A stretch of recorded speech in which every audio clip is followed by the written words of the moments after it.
What's up, guys? Welcome to another video. Today we're going to be checking out how to make our very own keg management system. This is going to be a system that weighs the keg and tells you exactly how much is left in it, and you can program many other things. If that sounds like something you want to see, stay tuned because it's coming up right here, right now on misperry.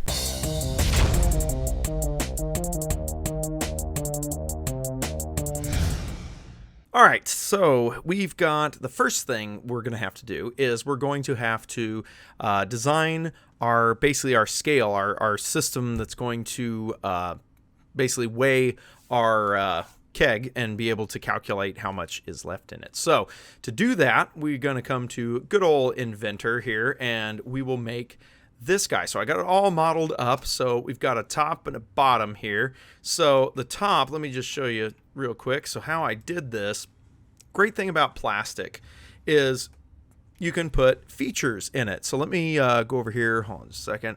Basically, the great thing about plastic is you can embed features into the plastic. And so that's what we've done here. We've embedded kind of a feature that's going to hold on to each one of these load cell sensors that we got put in here. And then I even added, now I have to admit something. I have printed this once and played with it. In fact, we're going to show you the footage of that here in a minute. But I did not have the bosses on it. And I think that I was just going to glue the whole thing together. But, you know, if you ever had to get to it, had to work on it, you probably don't want to glue it together because, you know, if wires come apart or something like that, then you'd have a heck of a time getting it open. You'd probably destroy it. So I added some bosses to it so that now you can add some machine screws. But in any case, that is the top. So now these feet are actually kind of cool because you need something that can kind of move, right? Because, you know, it's as it puts pressure on that load sensor on that center rivet is when it's going to actually move. So those are going to be sitting against these feet. Now these feet are actually a couple pieces here. So I've actually got them upside down. Let me flip it over. So it consists of a bottom and a top. Now the bottom piece, the top piece fits into. So if you can see that. So let's turn that back on, and I'll turn the top piece off. So see, the bottom piece has a hole in it, the top piece on, and it's kind of an interference fit. So all I did was just make it about 10 thou shorter. That's my rule of thumb whenever you're 3D printing. If you want stuff to fit together and it to kind of a little bit pressed together, but not be super tight, but not be super loose, around 10 thousandths is what you need. So whatever, if it's a 1/2 inch, make sure that the mating one, like the socket that it's going to go into, make sure that the plunger piece or the socket, either the plunger piece is 10 thousandths smaller than 1/2 inch, or the socket is 10 thousandths of an inch bigger than 1/2 inch. Okay, and then it should fit together quite well. If you just leave it, this is the plug is a 1/2 inch and the socket is a 1/2 inch. From my experience, because it shrinks, it won't shrink uniformly, and so a lot of times the socket will shrink too much and it won't fit. It just flat won't go in there. So that's what I usually do, rule of thumb. So this is kind of how the bottom looks. So you've got the bosses on here where you can put the screws in it, and then those feet come through the bottom, and it is loose. It's a loose fit, so that the way the feet can go up and down independent of the shell. So that way, as something sits on it, it can move up and down ever so slightly to get the weight measurement correct. Don't want a lot of friction there because otherwise it'll throw your weight measurement off.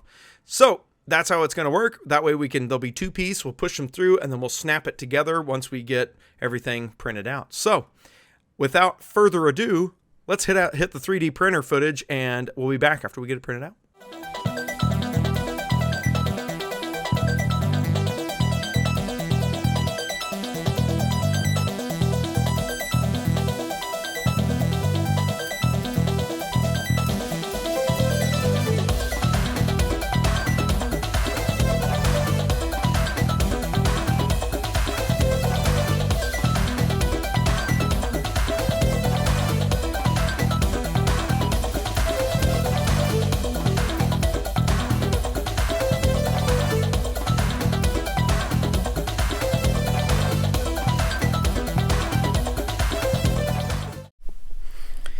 Okay, so now that we got that all 3D printed out and all that jazz, we're gonna hit it with a little Little plasti dip here just to give it kind of a rubberized kind of feel. This should be black, I believe, and should give it some kind of a rubber coating, make it a little more industrial looking.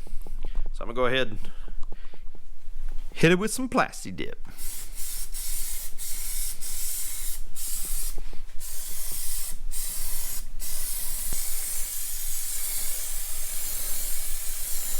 Okay guys, so we got some plasti dip applied to our two pieces. Actually, it looks pretty darn good.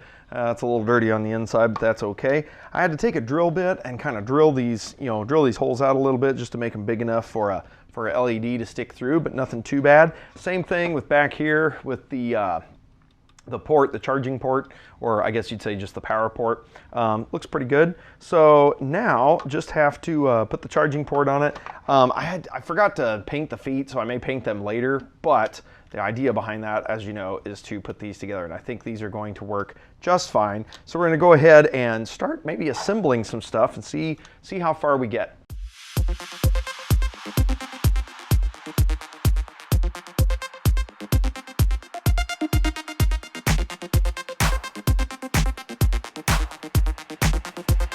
Okay guys, so I think the fit is fantastic. These are in there and they're in there pretty good. Of course, once we clamshell it together, it's gonna be a lot better. So it looks pretty good. What I'm gonna do now is I'm gonna take some tape, I'm gonna tape all the wires down and check the fit.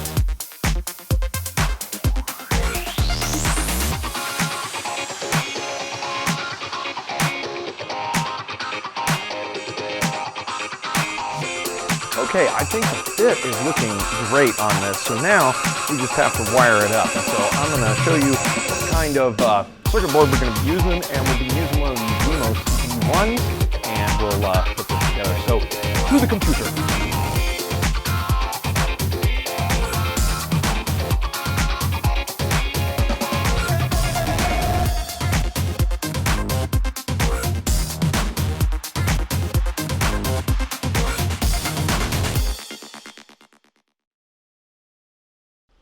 Okay guys, so I now got those pieces put together, the pieces that go between the black wires and the white wires. I got those all put together the way that they're supposed to go according to the schematic. Next, I've got to wire up all the red wires, which are the actual kind of like sensor feedback wires, I guess you'd say. And so what I've done is I've gone ahead and labeled which ones go to where. So the lower left goes to A+, the lower right goes to E+, the upper right goes to A-, and the upper left goes to E-.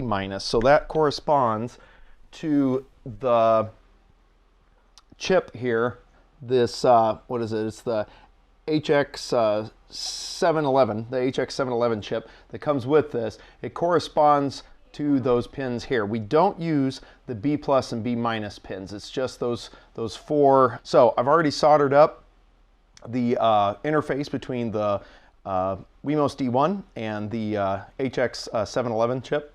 So I'm going to go ahead and get this going. Now, didn't realize I have to take up the 5-volt pin on here, and I didn't want to have to make splicing and stuff. So, okay guys, really quick, I just wanted to show you something. I ended up changing out the power on the back of this. What I ended up doing is using one of these magnetic ones. I'll put a link down in the description, but I just glued one of these in. Basically what these are, it is a little micro USB plug. These are for cell phones, and then it actually takes, hold it under here for you guys, it actually takes this magnetic plug, and the cool thing about this is all the pins are transferred through, so you get your data lines and everything transfers through. So I wanted to show you that. I ended up last minute changing that out because it made it a really slick way of putting this together, because once you drill a hole out and the hole just needs to be drilled a little bit bigger, you put that in there, then that's all it takes to power it up, and then it powers up the device.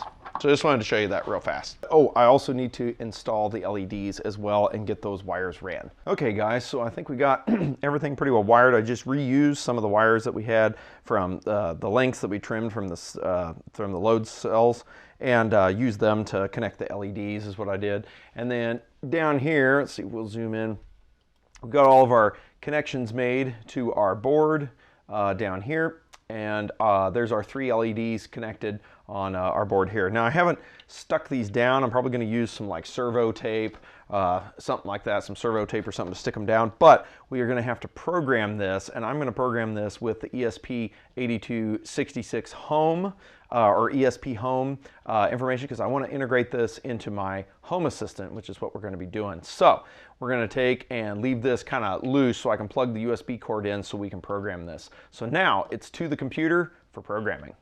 Okay guys, so now we're on to the coding section of this, which we'll be using the ESP Home module that's for the Home Assistant, which is fantastic. I've actually really gotten to where I really like this. So you can get any type of ESP, whether it's an ESP32. In fact, I have some on my desk here. ESP32s, you can get the ESP8266 boards, the wemos D1s, all the different flavors of them. It works with pretty much all of them. It is fantastic. So what we're going to do, and as you can see, I have quite a few of them here.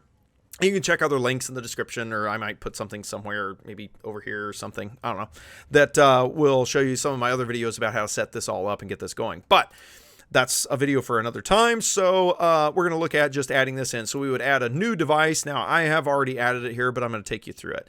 So you're going to hit continue. You'll give it a name, like I'm going to say Keg Manager 2, let's say.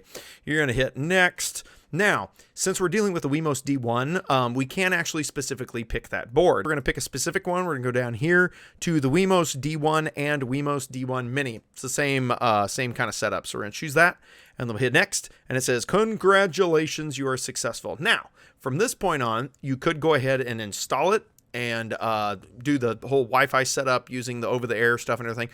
We're going to skip that for now.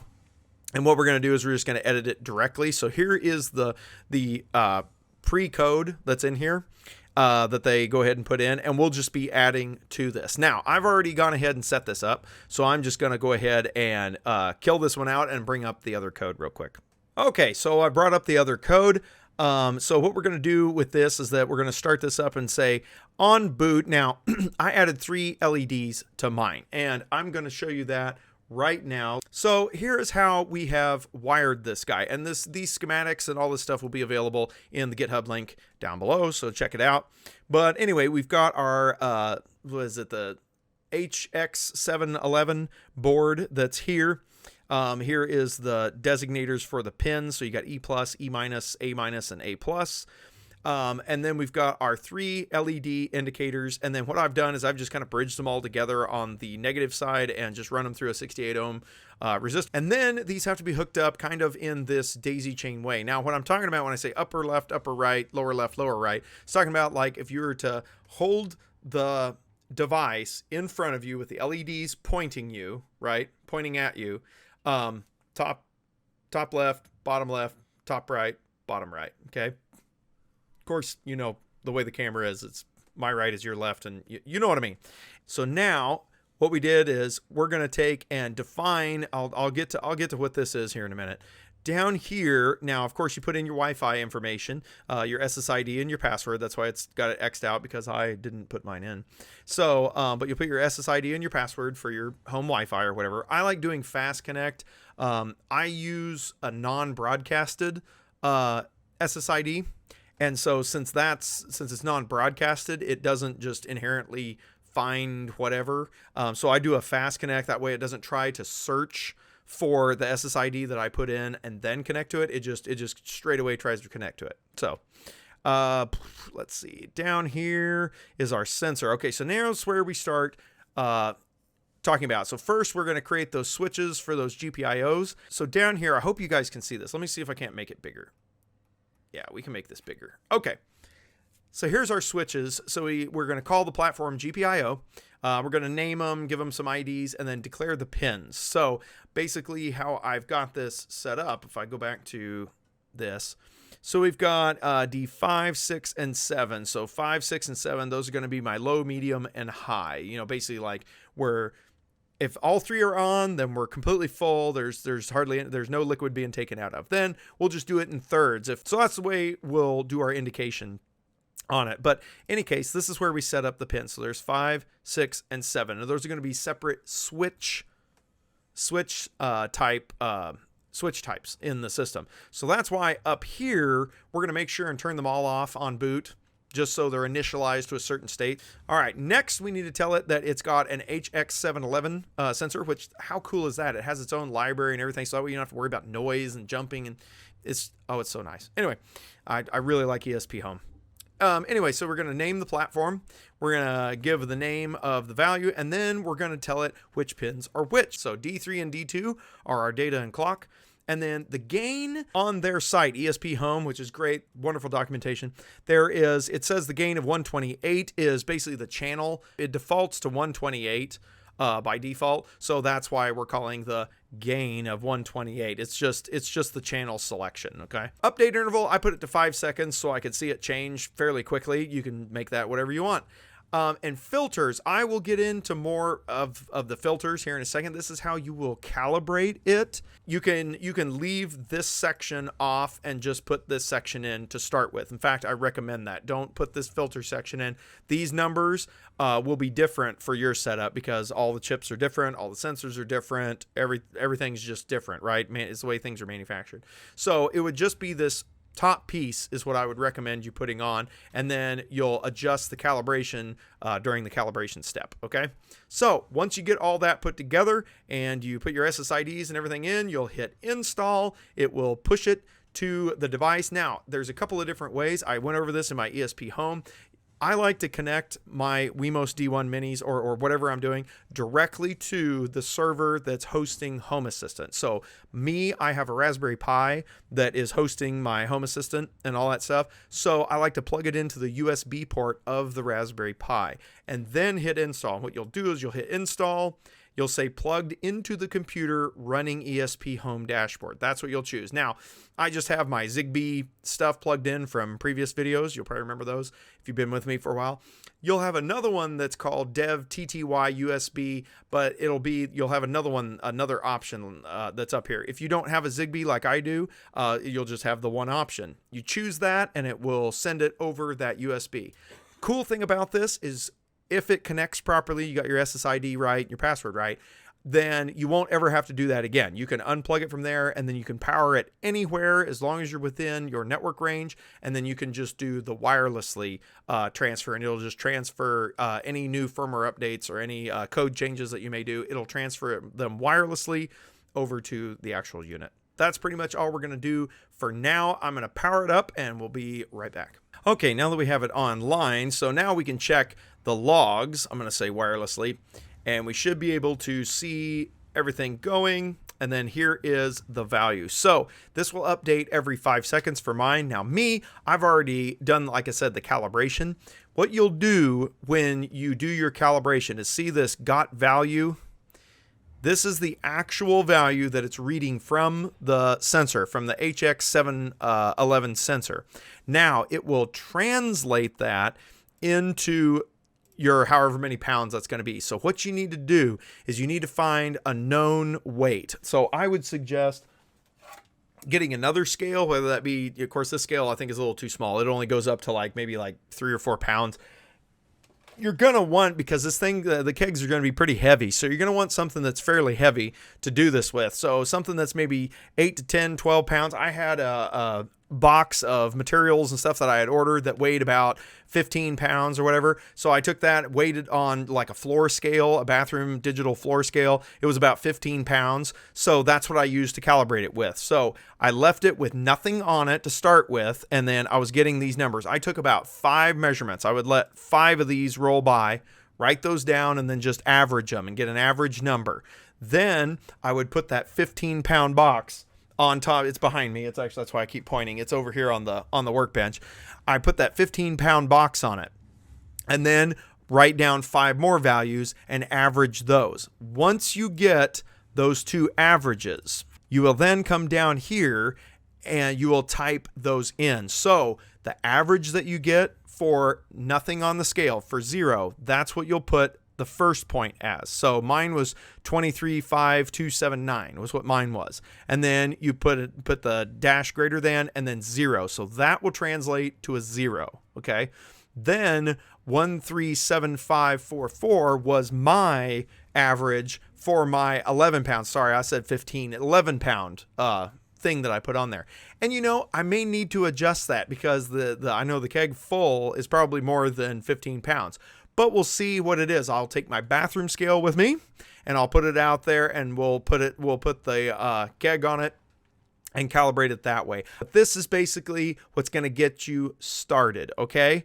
Then you should be getting good values. And if you look at the logs like I was getting, that value, and see, that's close to 0. I mean, it's not perfectly 0, but you know what? It's close enough. Okay, so I put that box on there. See, now we're at about 10.97, which that's pretty darn close to 11.10. So this works great. Now, since I've already added this, I'm just going to kind of go through the motions, and you should be able to get the idea. So what we're going to do is we're going to come into Devices and Services. In here's our ESP Home. You're going to say Add Integration. You're going to say your ESP Home. Click ESP Home. It's going to ask you for the IP address. So you'll type that in. So it might be 192.168.114.6, whatever it is, and hit submit. And it should find it like it did mine. And it'll show you that, like for mine, I've got my 4 entities. Okay, so I've got the scale entity, that's the sensor one, and then there's my 3 switches. So here's my board that I've put together. I have some other stuff, like I have an ice spindle and stuff like that. I may go through one of those. If one of you guys want to see that, that's actually kind of a cool deal. But this is kind of my brewing one, that's why I got the little beer mug. But here is my different ones. I can turn the lights on, and I actually can see the lights lighting up behind me. And then here's our 13 pounds, and you can see this updating when I take the weight off of it. So this should be about 12 pounds now. Remember, it takes about 5 seconds for it to update. There's our 12 pounds. And then if I do it again, take that off of there. There's our 11 pounds, right? All right, guys. So that's going to do it for the first video. Hope you guys enjoyed it. I'll be hitting you up for the second video because I just didn't want this to get super long because I know I'm fairly long-winded and I like to give you guys lots of detail. So I think I'm going to break this into 2 videos. Part 2 is going to be actually calibrating it and building the interface that we're going to use for whenever you get a new keg of something, you can then calibrate it and change up the settings and do all kinds of stuff like that. So that's what we're going to do on the next calibration video. All right. Thanks guys for watching. Stay tuned. Make sure to check out the merch, check out the links below in the description for the code and all the other stuff. And I will see you in the next video.